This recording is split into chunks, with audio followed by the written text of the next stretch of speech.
Hello everyone, I welcome to all my YouTube channel learners academy. तो आइए start करते हैं। आज हम अपनी न्यू सीरीज वो जा रही है, हमारी एसएसटी की सीरीज शुरू होने जा रही है, जिसमें हम सबसे पहले कवर करेंगे ज्योग्राफी। अगर हो सकेगा तो साथ साथ में हिस्ट्री और सिविक्स भी स्टार्ट कर लेंगे, लेकिन पहले हमारा फोकस रहेगा ज्योग्राफी पे। ठीक है, आज हमारी रहने वाली है क्लास नंबर फर्स्ट, और ये रहने वाली है हमारी क्लास नंबर किसकी, ज्योग्राफी की, जिसे हम हिंदी में भूगोल कहते हैं। आपका ये सेशन बाइलिंगुअल रहेगा। मैं हिंदी और इंग्लिश दोनों लैंग्वेज में समझाने की आपको पूरी पूरी कोशिश करूंगी। अगर फिर भी अगर कहीं पे आपको लगे तो आप कमेंट बॉक्स में मेरे से पूछ सकते हो। ठीक है, सबसे पहले हम बात करें इसी इसी वर्ड की बात करेंगे कि जो जियो और ग्राफी, ज्योग्राफी ये वर्ड है, ये कहाँ से आया है, किसने ये, कौन जो सबसे पहले ये वर्ड लेके आया था। इस वर्ड को सबसे पहले जिसने यूज यूज किया था, उस महान व्यक्ति का नाम था एरिस्टोथनीस। क्या नाम था?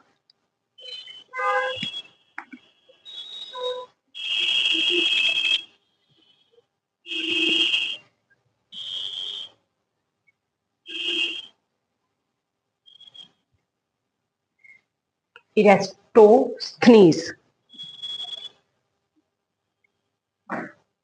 सॉरी, ऐसे नहीं आएगा, एरिस्टोथनीस।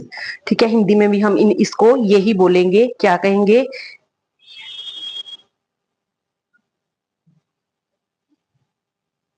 इरेटो इरेटोथनीस।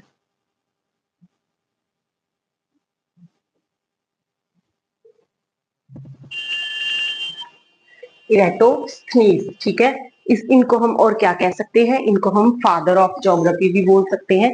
और ये सबसे पहले व्यक्ति थे जिन्होंने ये वर्ड को यूज किया था। किस वर्ड को यूज किया था? ज्योग्राफी के वर्ड को यूज किया था। और इन्हें हम फादर ऑफ ज्योग्राफी भी कह सकते हैं। Father of geography. और हम क्या कह सकते हैं? इनको कह सकते हैं कि ये नाम ज्योग्राफी है, ये इन्होंने ही दिया था। किन्होंने दिया था? एरिस्टोस ने, इरेटोस्थनीस ने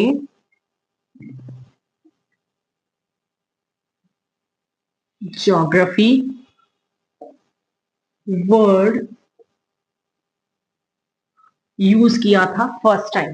ठीक है, इन्होंने ज्योग्राफी वर्ड यूज किया था फर्स्ट टाइम। ठीक है, अब हम इसकी अगर हम बात करें तो इसको अगर हम ब्रेक करें तो इसका क्या मीनिंग है? जियो और ग्राफी का मतलब क्या हो सकता है? इसके वर्ड से ही हम समझ सकते हैं कि जियो का मतलब होएगा पृथ्वी, और ग्राफी का मतलब होएगा डिस्क्रिप्शन, मतलब पूरा वर्णन, जिसमें हम अपनी पूरी पृथ्वी का वर्णन करते हैं। चाहे वो हमारा लैंड हो, चाहे वाटर हो, चाहे एयर हो, चाहे हमारा एटमोस्फियर हो, उसकी एक एक चीज के बारे में हम जब हम वर्णन करेंगे, डिस्क्रिप्शन करेंगे, तो इसी को हम क्या कहेंगे? इसी को हम कहेंगे ज्योग्राफी। तो प्रॉपर मीनिंग हम, अब मैं यहाँ पे लिखती हूँ, जियो टू वर्ड से मिलके, लैटिन भाषा के टू वर्ड से आया है, जियो प्लस ग्राफी।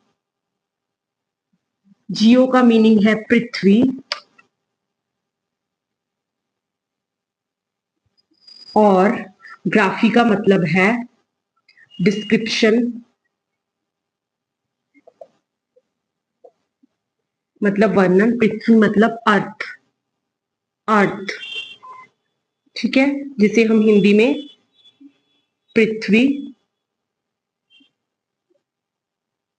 और हिंदी में इसको हम वर्णन कहेंगे। मतलब जियोग्राफी, जियो का मतलब अगर आ जाता है तो आपको ये छोटी छोटी चीजें पता होनी चाहिए। ठीक है, क्योंकि कुछ चीजें ऐसी हैं जो पेपर वन और पेपर टू दोनों के लिए कॉमन है। ठीक है, पेपर टू में ना आए, बट हो सकता है पेपर वन में, ईवीएस में ऐसा क्वेश्चन पूछा जा सकता है। ठीक है, तो ज्योग्राफी टू वर्ड से, लैटिन भाषा के टू वर्ड से मिलके बना है, अर्थ और डिस्क्रिप्शन। ठीक है, अर्थ का मीनिंग है पृथ्वी, और डिस्क्रिप्शन का मतलब है वर्णन। जब हम अर्थ का पूरा वर्णन करते हैं तो उसे हम क्या कहते हैं? ज्योग्राफी कहते हैं। अगर हम पूरा लिखें, description of earth is called, अगर हम इसको पूरा डिस्क्राइब करें तो हम लिखेंगे description of earth is called geography.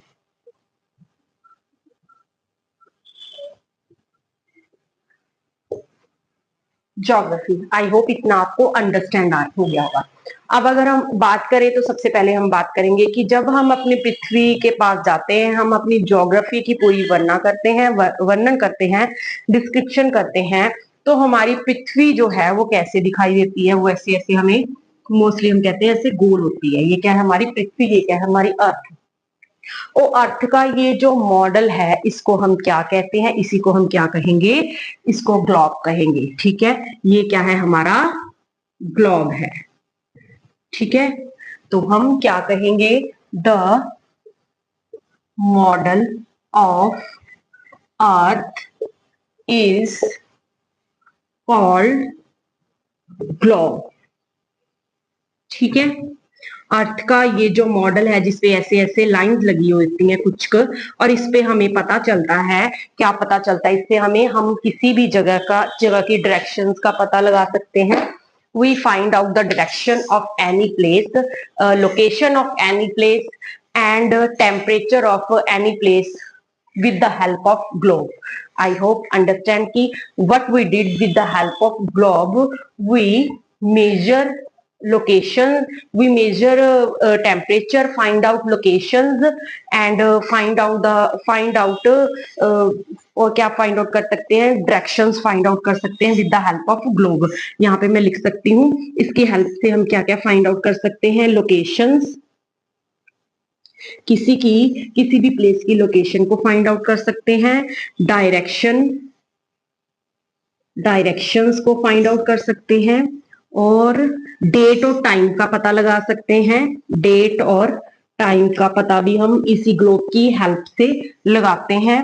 और टेम्परेचर इन एटमोस्फियर, एटमोस्फियर में जो टेम्परेचर होता है, टेम्परेचर का जो डिस्ट्रीब्यूशन होता है, ठीक है, मतलब कहाँ पे कितना है, ये सब हम किसकी हेल्प से फाइंड आउट करते हैं, ग्लोब की हेल्प से फाइंड आउट करते हैं। And you know one more thing, ये जो लाइंस होती हैं जो ग्लोब्स के ऊपर ड्रॉ की जाती है, दीज आर इमेजिनरी लाइंस। ये कैसी लाइंस होती हैं, these lines are imaginary lines. ठीक है, ये जो लाइंस है ना हम ड्रॉ करते हैं ऐसे होती हैं, वैसे तो ये ऐसे नहीं होती, असल में अगर हम बनाए तो ये क्या होती हैं, ऐसे बनी होती हैं, ऐसे ऐसे बनी होती है, ऐसे ऐसे होता है हमारा ग्लोब। ठीक है, अगर मैं आपको ग्लोब की पूरी पिक्चर दिखाऊं तो पिक्चर में ये ऐसा दिखाई देगा। ठीक है, एक ये ऐसी लाइंस होंगी और दूसरी होंगी ऐसी वाली,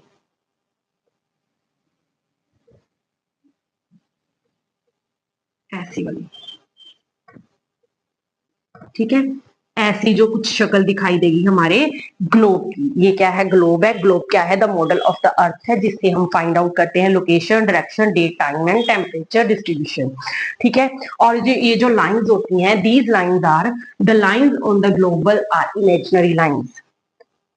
the lines draw on globe is imaginary lines. ठीक है, ये याद रखना है, ये इमेजिनरी लाइंस होती हैं सिर्फ इन चीजों को फाइंड आउट करने के लिए। अब हम इन्हीं लाइंस की बात करेंगे। ठीक है, आई होप इतना सा छोटा सा इंट्रोडक्शन आपको समझ आ गया होगा। ठीक है, तो मूव करते हैं नेक्स्ट पॉइंट पे। जिन्होंने साथ साथ में लिखना है वो लिख सकते हैं, ठीक है, नहीं तो वीडियो को पॉज करके पीछे करके आप दोबारा से इसको प्रॉपर लिख सकते हो। ठीक है, नेक्स्ट बात करेंगे हम इनकी, जो ये जो लाइंस बनी हुई है इसके ऊपर उनकी वन बाय वन। ठीक है, ये जो लाइंस बनी है हमारी ग्लोब के ऊपर, पहले हम ये ग्लोब बना लेते हैं एक छोटा सा अपना। ठीक है, ग्लोब ड्रॉ कर लेते हैं यहाँ पे, ये है हमारा ग्लोब। ठीक है, इसको अच्छे से ड्रॉ कर ले पहले, ताकि हमें हमें आगे जाके थोड़ी सी दिक्कत ना हो। ठीक है,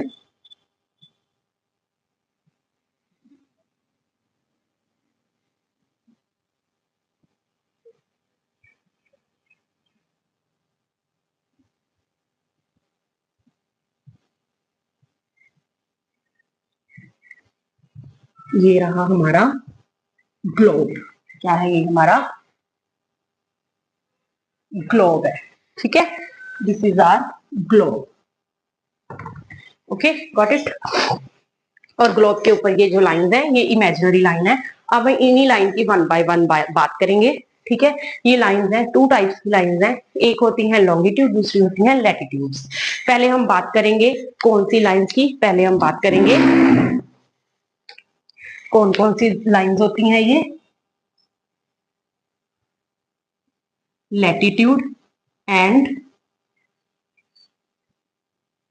लॉन्गिट्यूड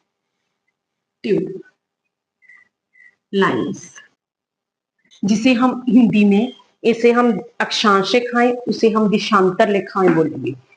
ठीक है, कौन कौन सी होंगी ये, अक्षांश और दिशांतर।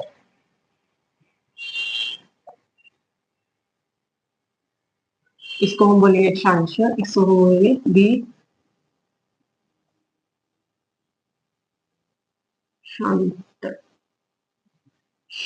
दिशांतर।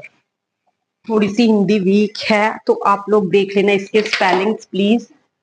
ठीक है, माइंड मत करना, कुछ स्पेलिंग्स मिस्टेक होगी हो तो खुद से ही करेक्ट करने की कोशिश करना।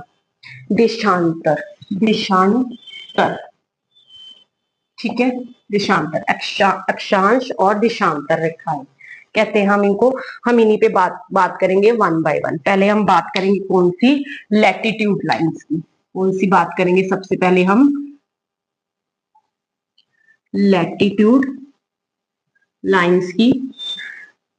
ठीक है, जिसे हम अक्षांश रेखाएं कहेंगे। ठीक है, अब इसके लिए मैं एक छोटा सा ग्लोब और बनाती हूँ, ये तो पूरा ग्लोब है। ठीक है, एक छोटा सा और सर्कल ड्रॉ करते हैं जिसपे मैं आपको बताऊंगी ये कैसी लाइन है। लैटिट्यूड लाइन जैसे कि इसके नाम से ही पता है कि लेटी हुई लाइंस, जो क्या होती हैं, लेटी हुई लाइंस होती है, मतलब ये वाली। ठीक है, ये वाली लाइन, ये क्या है हमारी, लैटिट्यूड लाइंस होगी, लेटी हुई लाइंस। कौन सी लाइन होगी ये, लैटिट्यूड लाइंस होगी। पहले तो याद रखना है माइंड में कौन सी लाइन है ये, लेटी हुई लाइन, लैटिट्यूड लाइन। ठीक है, इसको हम और क्या कहेंगे, हॉरिजॉन्टल लाइंस भी कहेंगे, और इनको हम क्या कहेंगे,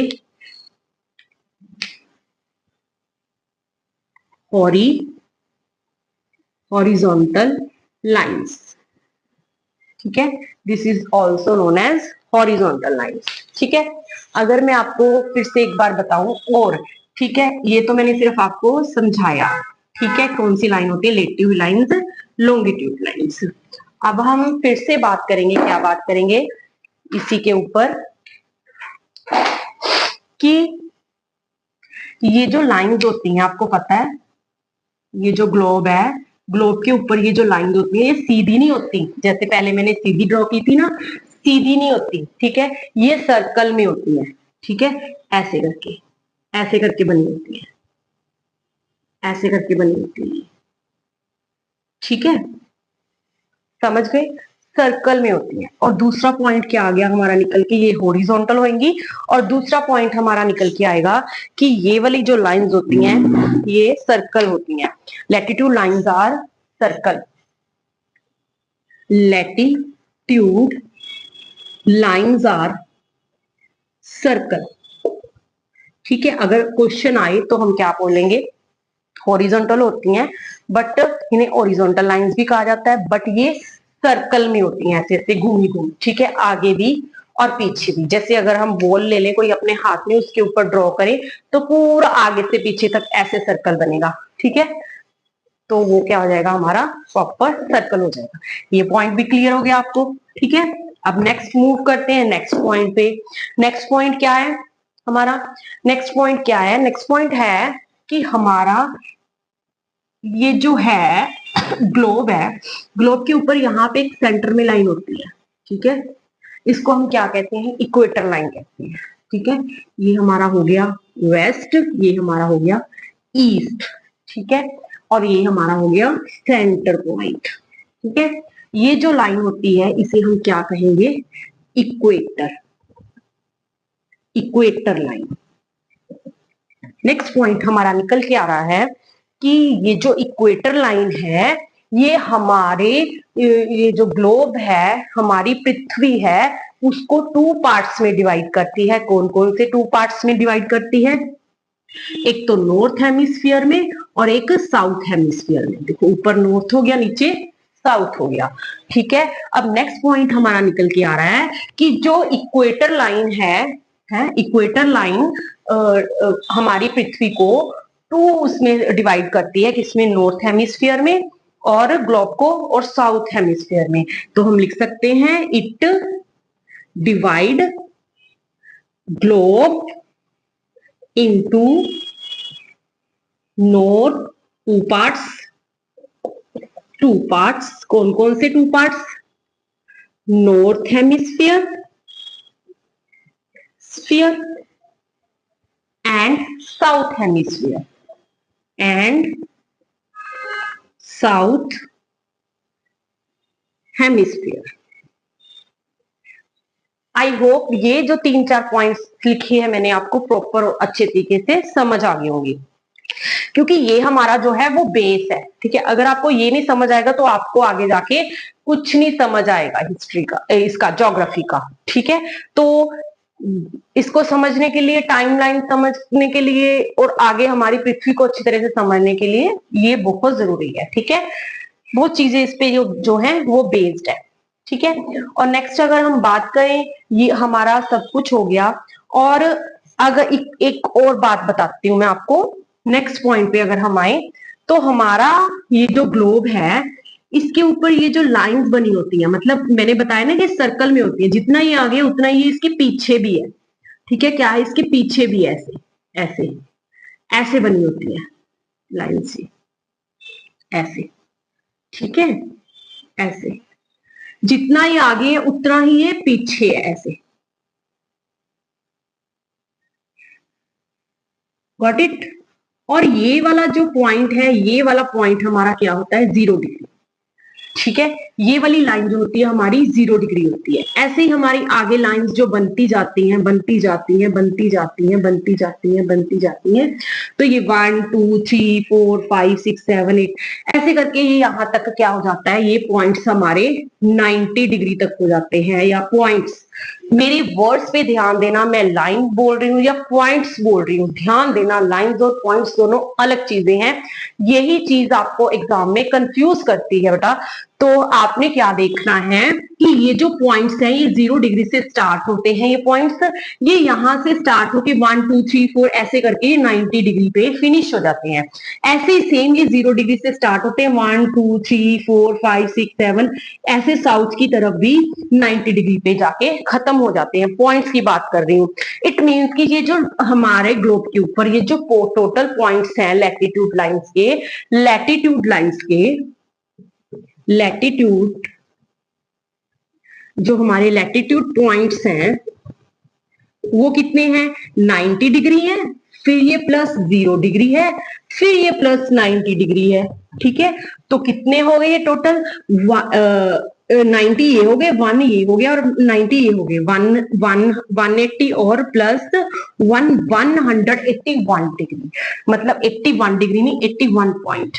ठीक है, तो अगर क्वेश्चन आ जाए हमारी लैटिट्यूड लाइंस पे जो पॉइंट्स हैं वो कितने हैं, तो हम लिखेंगे मैम ये कितने हैं? 181 पॉइंट्स है। अगर नॉर्थ हेमिस्फीयर पे पूछे जाए लैटिट्यूड लाइंस के पॉइंट कितने हैं, तो 90 हैं। अगर साउथ में पूछे जाए तो कितने हैं? तो 90 हैं। ठीक है, अगर इक्वेटर पे पूछा जाए तो एक ही पॉइंट है, 0 degree point.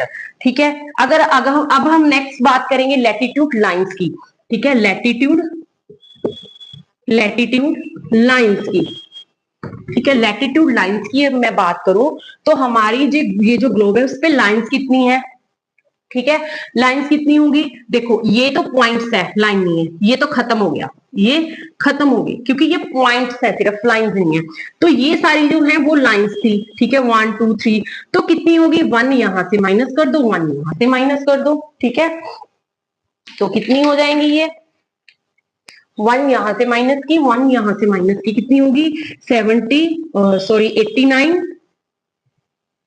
Plus 0 degree plus 89। ठीक है, तो कितनी होगी लाइन, कितनी होगी, काउंट करो।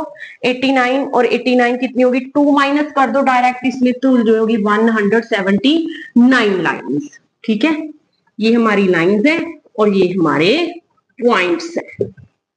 ठीक है, 1 1 इसमें से माइनस कर दिया।